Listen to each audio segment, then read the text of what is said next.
say of any condition of human life, this is fixed, this is clearly good or bad. Fate raises up and fate casts down the happy and happy alike. No man can foretell his fate. Of Creon. Creon was happy once, as I count happiness, victorious in battle, still governor of the land, fortunate father of children nobly born. And now as has all gone from him, who can say that a man is still alive while his life's joy fails? He is a walking dead man, grant him rich, let him live like a king in his great house. If his pleasure is gone, I would not give so much as a shadow of smoke for all he owns. Your words hint at sorrow. What is your news for me? They are dead, the living are guilty of their death. Who is guilty? Who is dead? Speak. Haman is dead, and the man that killed him is his own. His father's or his own? His own, driven mad by the murder his father had done. Tiresias, how you clearly saw it all. Speak now, what you can bear with. This is my news. You must draw all conclusions you can from it.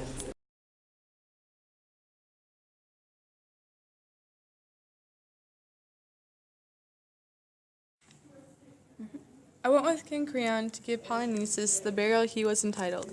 When we were done, we ran to the vault where Antigone lay on her couch of stone. One of the servants had gone ahead, and while he was yet far off, he heard a voice grieving within the chamber. And he came back and told Creon. And as the king went closer, the air was full of wailing, the words lost, and he begged us to make all haste. Am I a prophet, he said, weeping, and I must walk this road, the saddest of all that I have gone before. My son's voice calls me on. Oh, quickly, quickly, look through the crevice there, and tell me if it is Haman, or some deception of gods. We obeyed, and in the cavern's farthest corner we saw her lying. She had made a noose of her fine linen veil and hanged herself. Haman lay beside her, his arms about her waist, lamenting her, his love lost underground, crying out that his father had stolen her away from him. When Creon saw him, the tears rushed to his eyes, and he called to him, What have you done, child? Speak to me. What are you thinking that makes your eyes so strange? Oh, my son, I come to you on my knees. But Haman spat in his face. He said not a word, staring. And suddenly drew his dagger and lunged. Creon shrank back, the blade missed, and the boy, desperate against himself, drove the half its length into his own side and fell. As he died, he gathered Antigone close in his arms again, choking his blood bright red on her white cheek, and now he lies dead with the dead, and she is at last his bride in the houses of the dead. For he has left his own damnation with that he once called traitor. Nothing you can say can touch me anymore. My own blind heart has brought me from darkness to final darkness. Here you see the father murdering the murdered son, all my civic wisdom.